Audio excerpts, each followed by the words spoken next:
Bismillahirrahmanirrahim. Assalamualaikum warahmatullahi wabarakatuh. Hamdan wa syukranillah, salatan wa salaman ala rasulillah Sayyidina Muhammad ibn Abdullah wa ala alihi wa sahbihi wa mawala amma ba'du.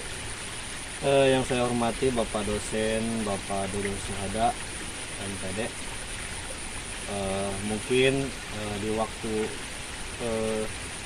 ini saya akan menyampaikan makalah yaitu tentang filsafat Ibnu Sina.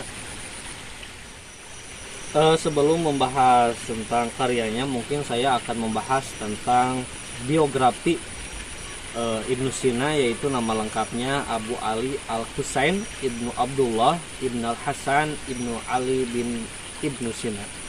Ia dilahirkan di desa Ispanah dekat Bukhara.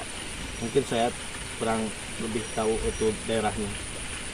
Namun sebelum karyanya, mungkin ini yang agak mungkin dibilang sangat sulit untuk di zaman sekarang, dimana ia mempunyai ingatan dan kecerdasan yang luar biasa sehingga dalam usia 10 tahun telah mampu menghafal Al-Quran.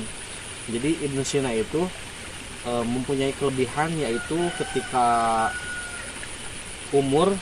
usia 10 tahun ia mampu menghafal Al-Quran, dan ia juga hafal kitab metafisika. Namun tidak hanya menghafal Al-Quran, ia juga menghafal kitab metafisika karangan Aristoteles setelah dibacanya 40 kali. Pada usia 16 tahun ia telah banyak menguasai ilmu. Jadi jangka waktu dari 10 tahun ke jangka usia 16 tahun, mungkin jarak waktu 6 tahun dia sudah menguasai ilmu pengetahuan, sastra Arab, fikih, ilmu hitung, ilmu ukur, dan filsafat, bahkan ilmu kedokteran. Jadi tidak hanya ilmu agama dan ilmu metafisika saja.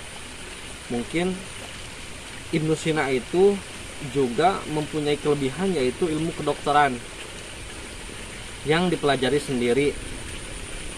Nah, pada usia 18 tahun ia telah berprofesi di berbagai bidang. Jadi jangka waktu 2 tahun dari usia 16 tahun, yaitu menginjak ke 18 tahun, dia tidak hanya lagi belajar menguasai ilmu, tetapi dia sudah telah berprofesi di berbagai bidang, yaitu bidang guru, penyair, filsuf, pengarang, dan seorang dokter termasyhur, sehingga diundang untuk mengobati Sultan Samanid di Bukhara. Nah, yang selanjutnya yaitu karyanya Ibnu Sina. Mungkin setelah 18 tahun menginjak usia ke 20 tahun ada waktu 2 tahun. Jadi pada usia 20 ia telah menghasilkan karya-karyanya cemerlang, dan tidak heran kalau ia menghasilkan 267 karangan. Kesuburan hasil karya ini disebabkan karena beberapa faktor: kualitas karya dan keterlibatannya dalam praktik kedokteran, mengajar, dan politik. Semuanya menunjukkan tingkat kemampuan yang sangat luar biasa. Nah, mungkin ini yang harus kita kita jadikan contoh, jadikan tauladan. Jadi Ibnu Sina itu pandai mengatur waktu. Jadi tidak hanya mengajar dan menguasai ilmu saja, dia juga pandai mengatur waktu, di mana siang untuk disediakan untuk pekerjaan pemerintahan, sedangkan malamnya untuk mengajar dan mengarang. Jadi Ibnu Sina itu di dalam satu hari satu malam itu ada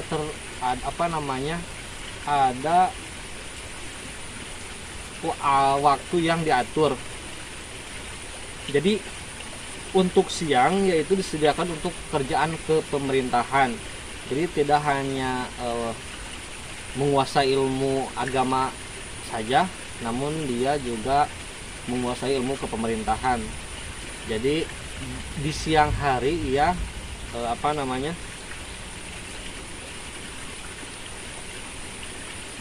disediakan untuk pekerjaan pemerintahan, sedangkan malamnya untuk mengajar dan mengarang. Bahkan lapang kesenian pun tidak ditinggalkan. Jadi tidak hanya mengajar di malam hari dan dan pekerjaan di pemerintah siang hari. Ibnu Sina itu juga ada mungkin Ibnu Sina itu tidak hanya menguasai ilmu-ilmu kepemerintahan dan ilmu-ilmu metafisika dan sebagainya, dia juga mempunyai karakter kesenian. Jadi kesenian pun tidak ditinggalkan. Kalau hendak bepergian, maka kertas dan alat-alat tulislah yang pertama diperhatikan. Jadi ketika Ibnu Sina bepergian kemana saja, jadi tidak lupa, tidak ketinggalan kertas dan alat tulisnya. Maka duduklah berpikir dan menulis. Jadi ketika Ibnu Sina itu bepergian, dia tidak tidak ketinggalan kertas dan tidak ketinggalan alat tulisnya, sehingga ketika bepergian perjalanan, ketika istirahat maka dia berpikir dan menulis. Jadi waktu istirahat dalam perjalanan itu dipakai untuk berpikir dan menulis. Berikutnya yaitu filsafat Ibnu Sina. Jadi filsafat Ibnu Sina itu metafisika. Dalam masalah metafisika, Ibnu Sina sebagai salah seorang filsuf eksistensial sepaham dengan Aristoteles. Dia mendefinisikan bahwa metafisika itu adalah pengetahuan tentang segala yang ada sebagaimana adanya sejauh yang dapat diketahui oleh manusia. Dia mengklarifikasi yang ada menjadi dua, yaitu wajibul wujud dan mumkinul wujud. Dalam filsafat wujudnya bahwa segala yang ada ia bagi 3 tingkatan. Pendapatnya itu memiliki daya kreasi tersendiri sebagai berikut. 1. Wajib al-wujud. Esensi yang mesti mempunyai wujud. Di sini esensi tidak dapat dipisahkan dari wujud. Keduanya sama dan satu. Esensi ini tidak dimulai dari tidak ada, kemudian berwujud, tetapi ia wajib dan mesti berwujud selamanya. Jadi dalam metafisika, filsafat Ibnu Sina, metafisika yaitu ada yang kedua, yaitu mungkin al-wujud, esensi yang boleh mempunyai wujud dan boleh juga tidak berwujud. Dengan istilah lain, jika dia diandaikan tidak ada atau diandaikan ada, maka tidak mustahil, yakni boleh ada, boleh juga tidak ada. Dengan demikian, dalam menetapkan yang pertama, Allah tidak perlu memerlukan perenungan sendiri tanpa memerlukan pembuktian wujudnya dengan salah satu makhluknya. Namun pembuktian dengan dalil di atas lebih kuat, lebih lengkap dan sempurna. Kedua macam pembuktian telah digambarkan dalam Al-Quran dalam surat Fussilat ayat 53, yang artinya kami akan memperlihatkan kepada mereka tanda-tanda kebesaran kami pada alam semesta dan pada diri mereka sendiri, sehingga bagi mereka bahwa Tuhan menyaksikan segala sesuatu. Jadi tentang sifat-sifat Allah, sebagaimana Al-Farabi dan Ibnu Sina juga menyucikan Allah dari segala sifat yang dikaitkan dengan esensinya, karena Allah Maha Esa dan Maha Sempurna. Ia adalah tunggal, tidak terdiri atas bagian-bagian. Jika sifat Allah dipisahkan dari zatnya, tentu akan membawa zat Allah menjadi pluralitas, ta'addud al-qudama. Ibnu Sina berpendapat bahwa ilmu Allah hanya mengetahui yang universal di alam dunia dan tidak mengetahui yang tersial. Ungkapan terakhir ini dimaksud Ibnu Sina bahwa Allah mengetahui yang tersial di alam ini secara tidak langsung, yakni melalui zatnya sebagai sebab adanya. Jadi kesimpulannya tadi tentang wajib al-wujud dan mungkinul wujud. Jadi wajib al-wujud itu seperti adanya Allah Tuhan semesta alam, dimana tidak ada yang mendahului. Jadi itu sifatnya wajib al-wujud, dan dia yang menciptakan semua makhluk yang ada di bumi. Dan mungkin ada perbedaan tentang penciptaan Allah dengan manusia. Jadi kalau Allah menciptakan makhluk, mungkin makhluk itu membutuhkan kepada Allah.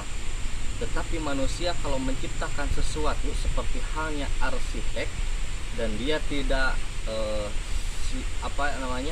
yang diciptakan tidak membutuhkan kepada arsitek. Nah, itu perbedaan antara Allah menciptakan makhluk dan manusia menciptakan sesuatu.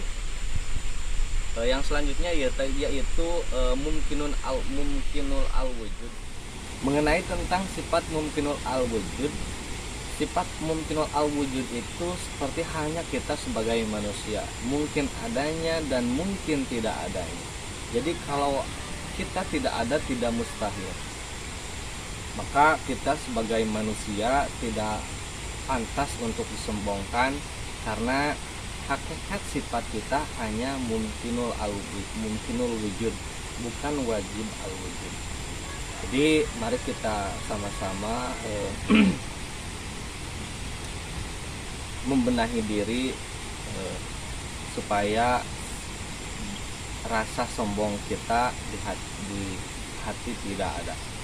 Jadi kesimpulannya Ibnu Sina dikenal juga sebagai Avicenna di dunia barat, adalah seorang filsuf, ilmuwan dan juga kedokteran kelahiran Persia, sekarang sudah menjadi Uzbekistan. Beliau juga seorang penulis yang produktif, di mana sebagian besar karyanya adalah tentang filosof dan pengobatan.